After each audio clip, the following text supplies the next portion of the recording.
Hello and welcome to Pens, Paint and Whiskers. Today in part 2 of handling the Mermay prompts. We're going to be doing this little guy. So for Mermay, I am on Instagram, and what I do is usually in the month coming up to Mermay, which is of course held during May, some creators will release a 31 list prompt list, and they will list them, and basically you can spend, the idea is they list them before May because the idea is during April you can decide and you can plan Mermay. And what Mermay is if you're new here, it is a monthly drawing challenge that focuses on mer creatures, mermaids, mermen. I make it focus on mermen, but they give you little words, and the words can be a list of very random words. So I have chosen 3 artists that I would like to focus on during the month of Mermay. And these are some of their prompts. So we have Cup of Teal art, which I have done a few of hers.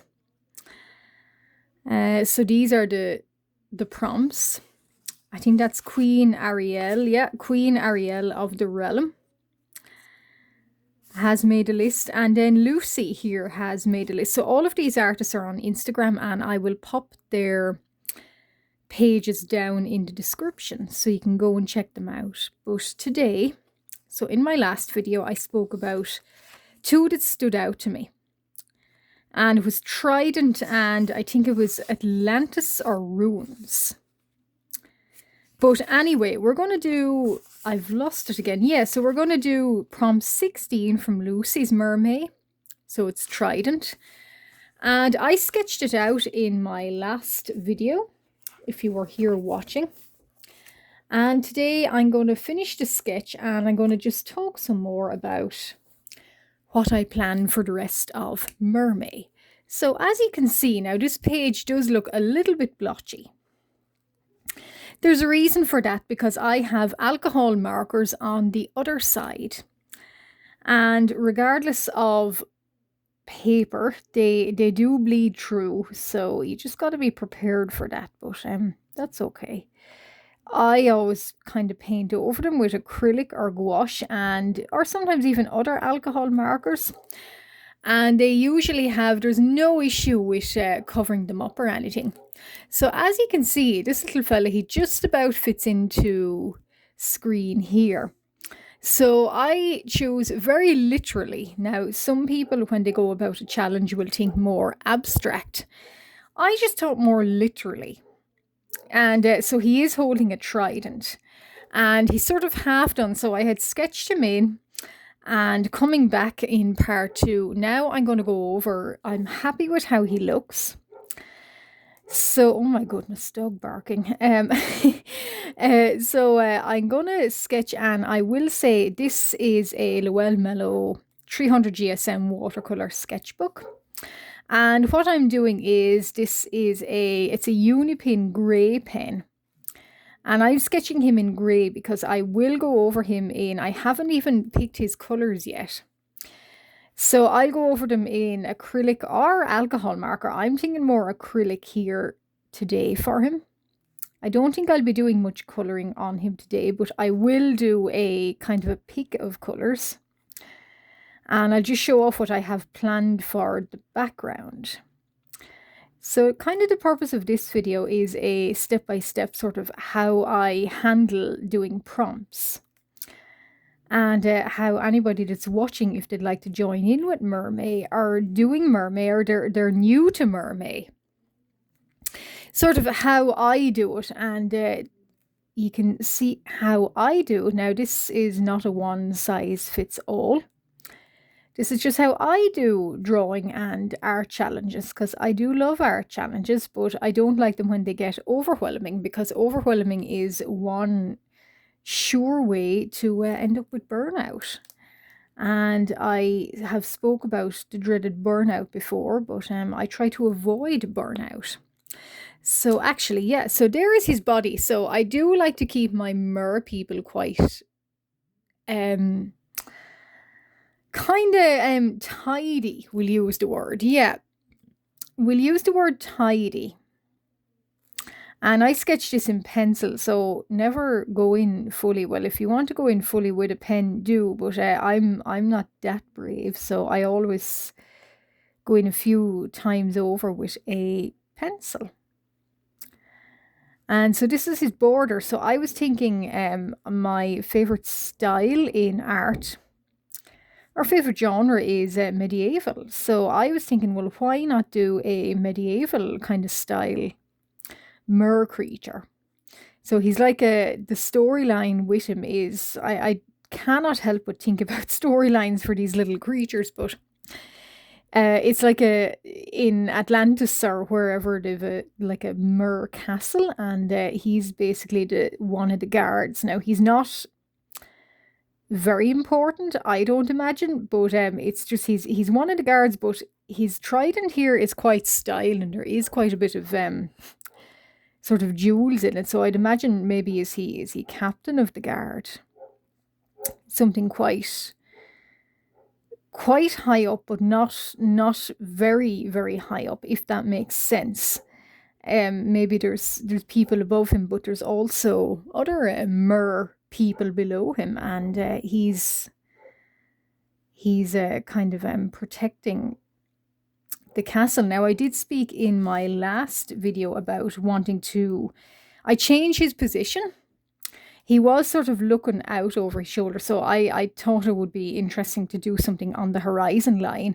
I'm now going against that, so between filming, I did change his pose a little bit, if you have watched him in part 1. So he is a little bit changed, but I'm happy with how he looks personally.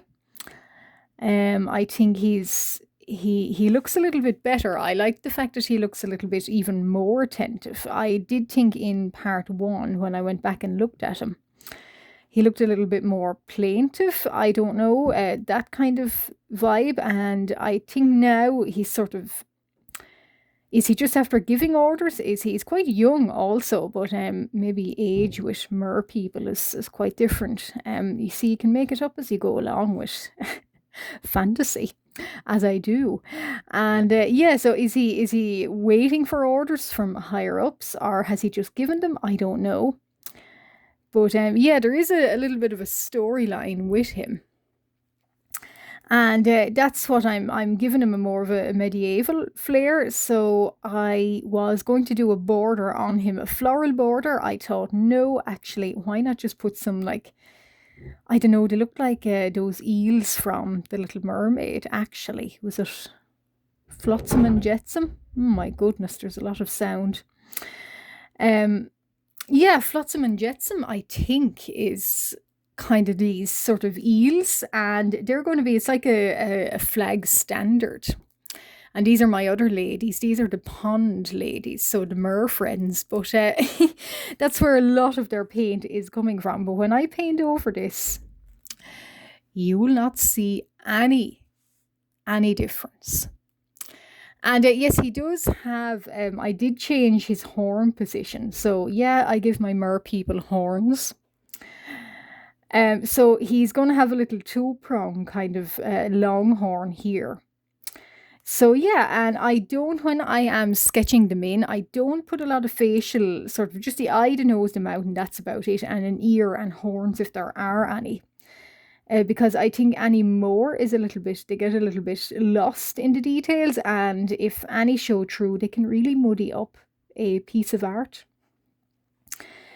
So yeah, so I'm not going to do that. Now that is supposed to be an eel, but I kind of like the idea that they're more like sea monster looking, general sea monster looking. I was thinking eel. I'm not sure now. But yeah, so we'll go and do down the winding body. Now, it is another thought I had was you could do a trident on both sides, but I think we get the idea that it's all about tridents today. So yeah, we'll do the eel. And medieval speaking, I'm going to plan his colours. So I'm going to give him a fin here. So he is going to have, I think, maybe like one colour, two colour, one colour, two colour. So, different kind of swap over in colours. Because I think that's nice.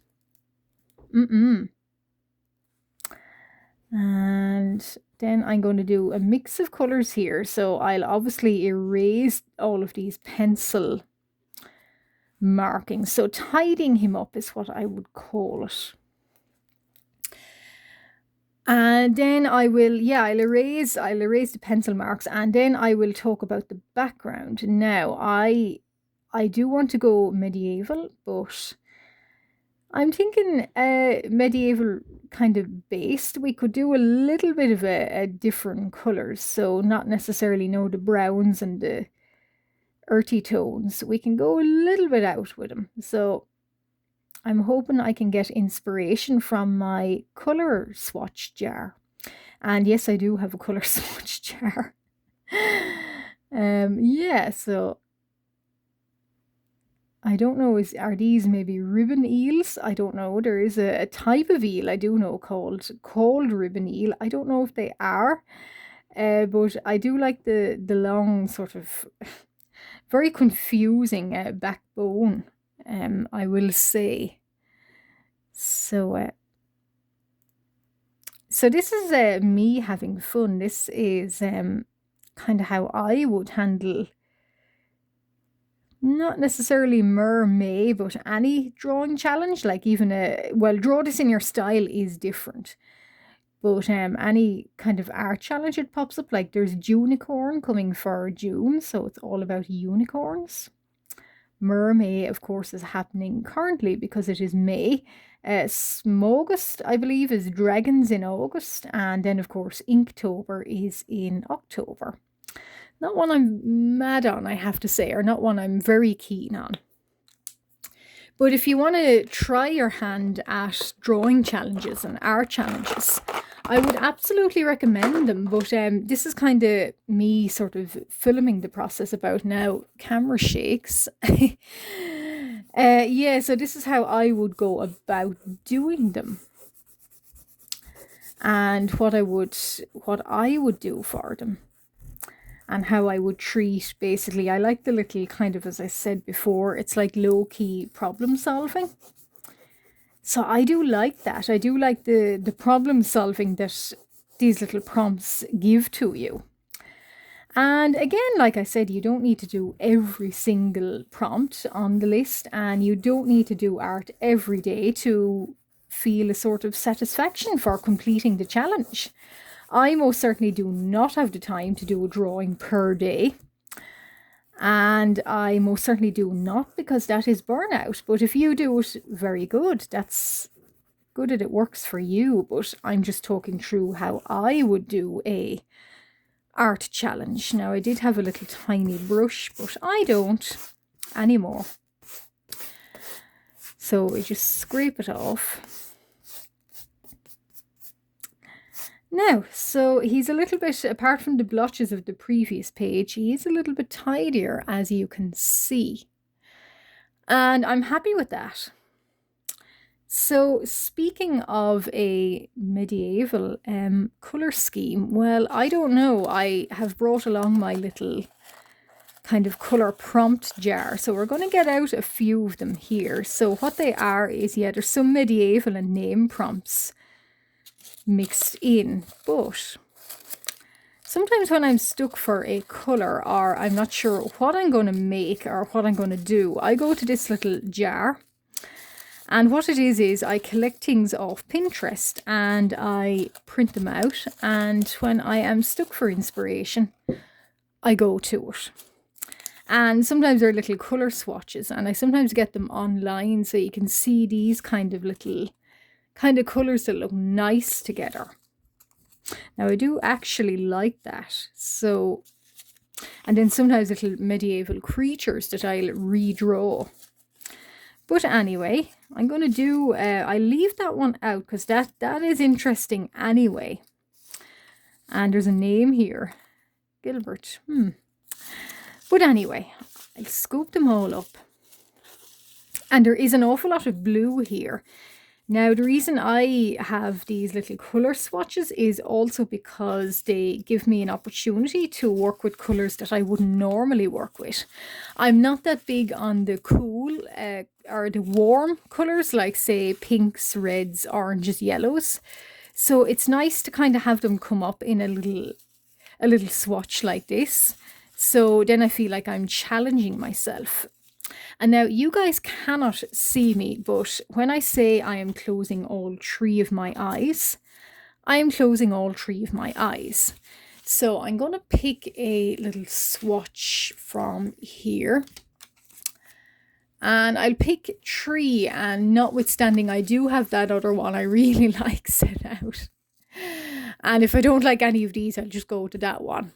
My channel, my rules. So that's the way I'm gonna be good to myself. I did promise that in 2026, in the journey of life as well as in art, I'm going to be not too hard on myself. So I'm going to be not too hard on myself. Okay, so open eyes again. And I'll have a closer look when I gather all of these up. Now, so I immediately see one I have a personal preference over. And it is not the one I picked out. Let's have a look. That one is quite nice. So yeah, and there is a sea sort of colour along with it. So a sea picture. Pinks and purples, gold, yeah, I like that. And I really like that one now, so that might actually be the winner in any case. Greens, again, the sea. But greens and peaches and beiges, I'm not quite fond of that. It's more pond kind of colour, so I'm going to leave that one back and discount it. And this one, yeah, so this one, I'm not sure what the picture is to go along with it, but purple's peach, a little bit warm. I actually like these bright colours, and I like the wines. So what I'm going to do is I'm actually going to keep the 2 colour palettes, and I am thinking, I'm always thinking, but this time I'm thinking even more. And when you come back for part 3 of this guy, he's probably going to be more or less done. But I'm going to get my mechanical pencil and I'm going to think about it. I have also brought some colours for a potential background. I like the kind of a brownie or beige or off-white or cream even colours of a medieval manuscript. So here they are. So I might test those out and just see if he's not going to be gold himself. Can the background be gold instead of these little kind of more peachy sort of colours? How about that, Whiskers? There is a problem for you to solve. Now, I do like the idea that there's wine here and there's dark blue. So he could be wine. Or the background could be wine, actually. And he could be dark blue, which is typical Mer colour, I know, but... Okay, well...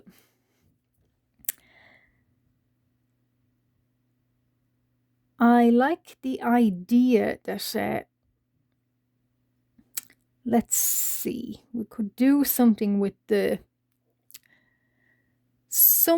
wine and the gold. I think the ochre background is ochre background. I'm going to go with that. So ochre background, and then this trident here is going to be gold. And there's going to be little gems in it, so it is a fancy trident. Now this fella here, so the main man here, he is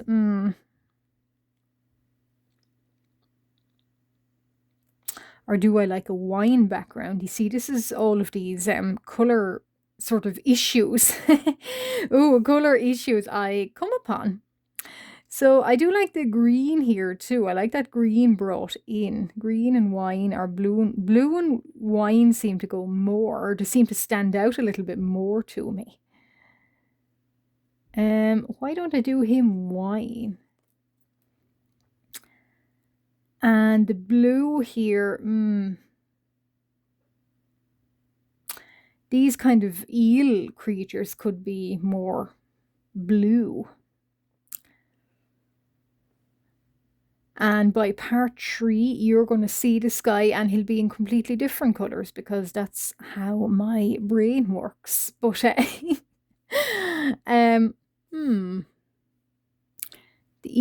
the eels could certainly be in green, blue,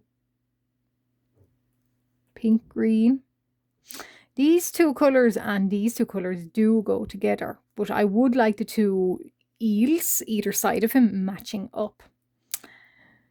So yeah, that is a little bit of a problem. Blue, kind of blue-green, blue-green. Okay, so blue-green, yeah, blue-green on this knotwork.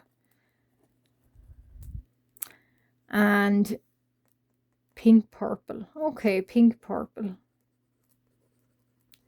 And we can do kind of more, a little bit of gold every now and again on them. Okay, I do kind of like that, but I'm still hung up on, could he be wine in the background blue? What I usually do, I rarely do it, but I usually fill in background, then main person, then the frame. I might actually do the frame first. And I might actually work out, tease out, and I might leave him and the background both bare. Yeah, and see which I like more. Sometimes what I do digitally is I don't do any digital art, but I will take a picture of him and in Microsoft Paint or something similar, I will kind of scribble them in wine, scribble the background in blue, then swap them around and just ask friends sometimes, or ask somebody that I know that will kind of give their opinion or output.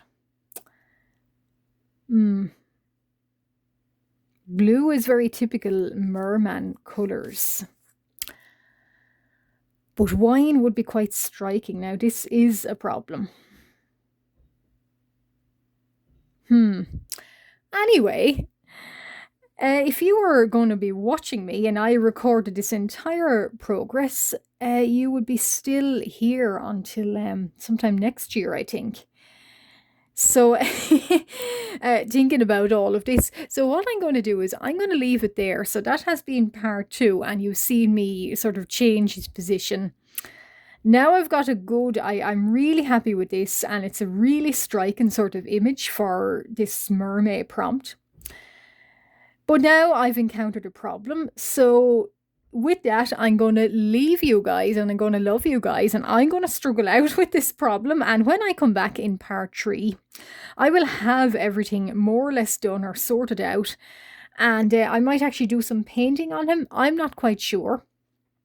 But I'm gonna figure out what color schemes or what color sequences I prefer more. But they are gonna be his colors. And he's going to look a lot better when he comes back in part 3. I can promise that much. If you've been following me from the very, very start, thank you very, very much. You're most welcome. And thank you for staying towards the end. Why not give a like? And if you don't want to comment, great, put them all down there. If not, just leave me a merman emoji. And if you've just stumbled upon my channel and you like what you see, why not stick around? I do this kind of thing, traditional art, 3D crafts, every kind of different kind of art, all traditional. I do it every week. There's always something new out from me, so do think of staying around. But for now, bye bye.